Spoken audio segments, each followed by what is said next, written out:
menuju kantor Komisi Pemilihan Umum, Saudara. Sudah ada jurnalis Kompas TV Valentina Sitorus yang akan menyampaikan hasil perhitungan oleh KPU sejauh ini. Suara masuk yang sedang diproses oleh KPU. Selamat pagi, Valen. Valen, sejauh ini seperti apa perhitungan dari KPU?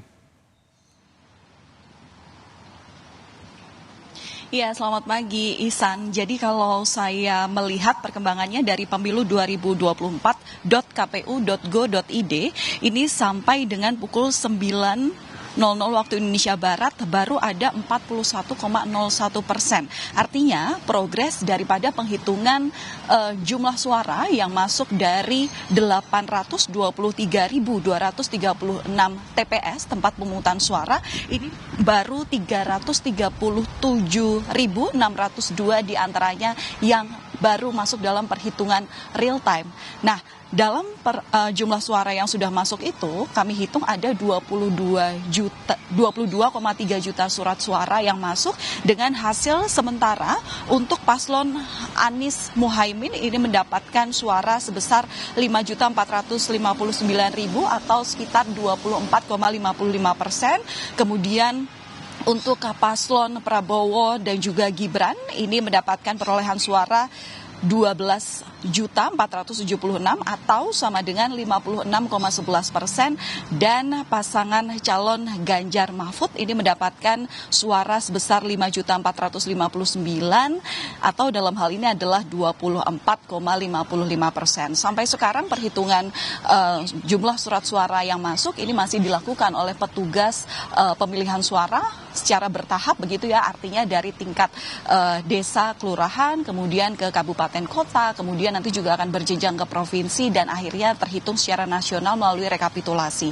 Penghitungan suara ini nantinya akan berlangsung batasnya maksimal hingga hari ini sesuai dengan aturan Undang-Undang Pemilu sampai jam 12.00 waktu Indonesia Barat. Ini juga melihat kejadian pada pemilu 2019 di mana pertimbangannya adalah banyak sekali petugas KPPS yang dirasa kurang mampu sehingga mengganggu kesehatannya dan berujung pada meninggal dunia, sehingga pada peraturan tahun 2024 ini kebijakan dalam penghitungan surat suara ini diberikan batas waktu di mana penghitungan suara ini bisa dilakukan setelah pemungutan hasil suara selesai, maksimal diberikan waktu 1 hari atau 24 jam setelahnya. Artinya dari tanggal 14 nanti maksimal adalah jam 12 siang. Maksud kami diralat bukan 24 jam tapi 12 jam setelah penghitungan suara selesai dilakukan, artinya sampai jam 12 siang nanti. Meski begitu, rekapitulasi rekapitulasi hasil pemilu juga sebenarnya sudah dilakukan melalui website yang sama.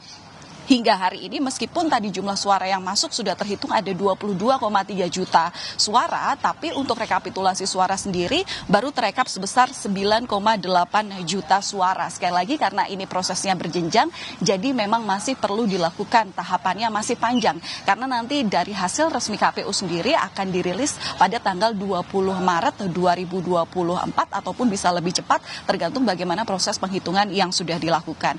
Kemudian Ihsan dan juga saudara, memang betul kemarin juga Ketua KPU RI Hashim Asyari mengatakan bahwa masih ada 668 TPS di 4 provinsi yang bakal melakukan pemungutan suara ulang. Nah, ini keputusan ini diambil lantaran ada beberapa faktor. Di antaranya adalah faktor bencana alam, baik itu banjir dan juga gangguan keamanan. Di mana dari 668 TPS itu terjadi di Kabupaten Demak, Jateng, ini sebanyak 108 TPS, di mana ada 10 desa di Demak yang kemudian digenangi air.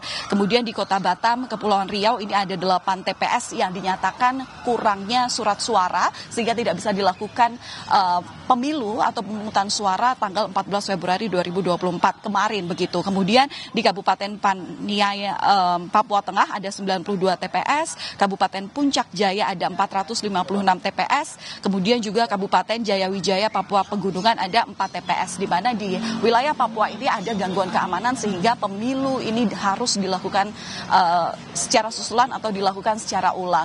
Nah, kemudian yang jadi pertanyaan adalah bagaimana pemungutan suara ulang ini dilakukan begitu kan, mengingat sekarang ini sejumlah daerah di Indonesia ini sudah mulai pada tahapan lanjutan alias adalah penghitungan suara pun berujung pada rekapitulasi suara.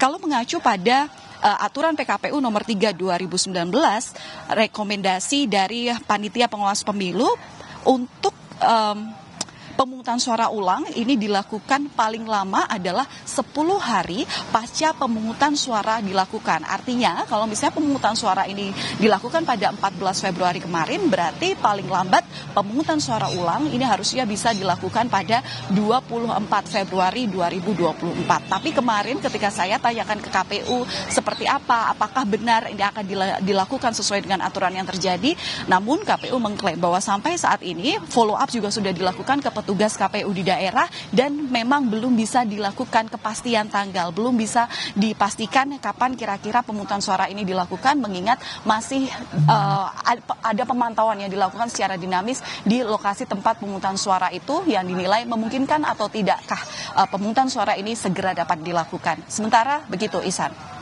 Tak hanya pemungutan suara ulang, tapi juga perhitungan dan rekapitulasi berjenjang ini yang akan kita tunggu bersama. Terima kasih Valentina Sitorus dan